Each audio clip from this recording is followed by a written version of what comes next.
Hi everyone and welcome to my YouTube channel. In this video ay ipapakita ko sa inyo ang aking morning habits, morning routine at sisimulan na natin in 3, 2, 1, go! Tadaan! So kagagising ko lang yan at mabuti tayong tao. So nagligpit ako ng aking hinihigaan kasi dapat yan ang ating gawin bago tayo mag ano-ano pa dyan kung anong dapat natin gawin. So at pagkatapos kong ganyan-ganyan is lumabas ako agad kasi gusto ko makita yung liwanag at kakain. At nung kakain na ako, hindi ko alam na wala na palang laman ang aming kaldero. So anong ginawa ko is tayo mismo ang magsasaing kasi yan yung dapat natin gawin bago tayo gumawa ng ano pang trabaho dyan. So yan talaga ang una natin gagawin sa umaga para meron tayong mapakain sa ating pamilya at mismo sa ating sarili. So ayan, nilagyan ko na yan ng tubig kasi mais yung lulutuin natin, guys. So nung kukunasan ako kahoy pero wala na pala kahoy, so lumabas ka agad ako, hinanap ko yung itak at kukuha na tayo ng kahoy panggatong mismo. So I'm sorry na sa sound ko ngayon, guys, kasi ang ingay-ingay kasi yung lolo ko ay merong ginagawa, so nagpe-play na siya. So, nung kinuha ko na yung aming kahoy, so hindi pa talaga matanggal. So minadji ko na yan, minekos-mekos ko na yan. So at ipapakita ko ano yung teknik ko. Isang ganyan lang yan, patay kagad. Pero joke lang, hindi siya patay. Talagang giba, ang tawag, hindi ko alam, basta ganyan. So pinapakita ko sa ano ang ginawa ko diyan. So ayan, meron tayong isa, dalawa, tatlo, apat na piraso ata yan. So sinimulan ko na and bang! So magic! And guys, ganyan lang kayo kapag ganyan yung gagawin nyo. Isang ganon lang ng kamay nyo is talagang sisiga na yan.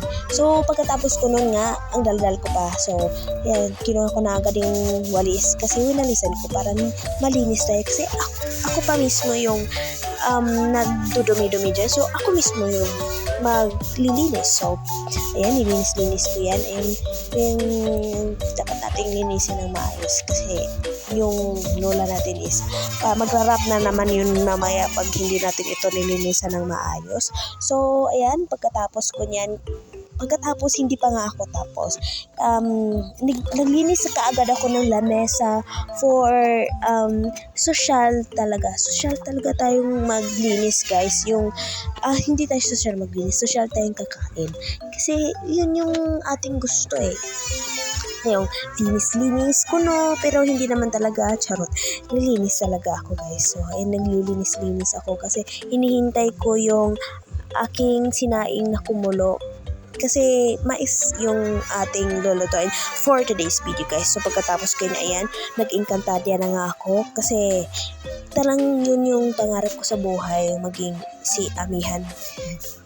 So joke lang, naglilinis talaga ako niyan. So makikita niyo ang aming window, guys, na ang ganda-ganda. So ayan, pinakita ko na kaagad kung ano ang sahig namin. Ano ang ginagawa ko. So ayun yung ginagawa ko, guys, yung walis-walis lang para malinis yung napakadumi naming bahay, guys. So makikita yun dyan na ang linis-linis na at makikita nyo rin ang dumi-dumi. Walang kwenta talaga itong pag-voice message, voice sounds ko. Ano ba yung tawag? Makikita nyo talaga yung shirt ko, guys, is baliktad.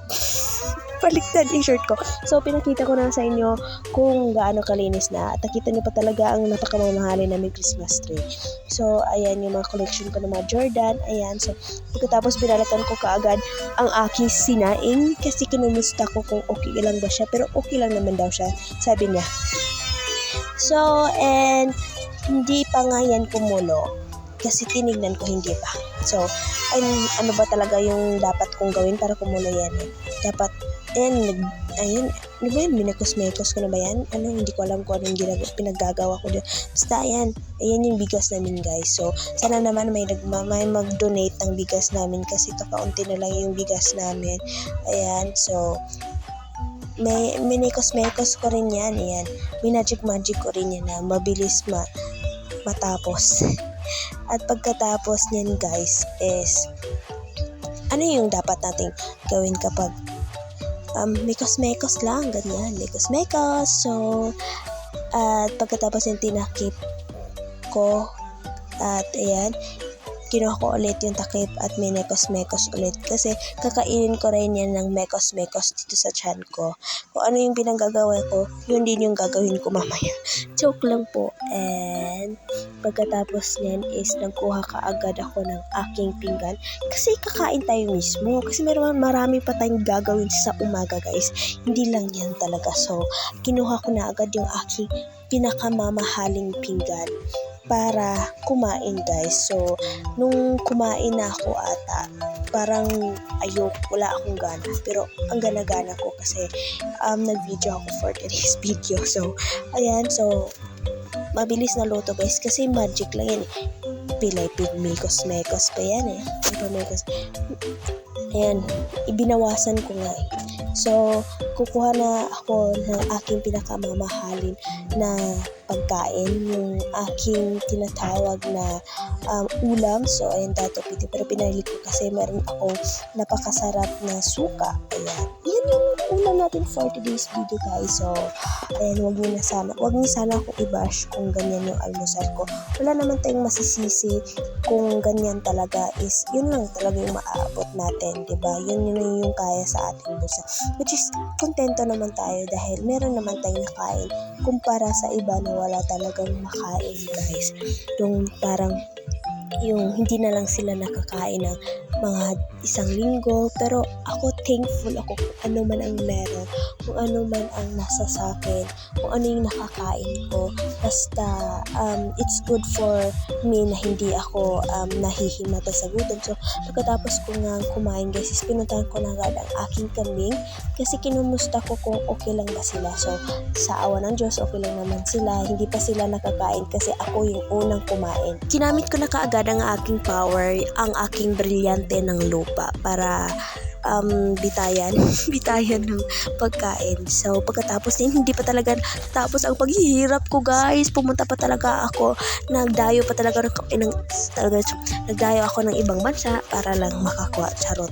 So dumayo ako sa aming kalibunan para kumuha ng pagkain ng aming baka. So makikita niyo dyan kung ano ang kinuha ko. So ang tawag niyan sa amin is napier.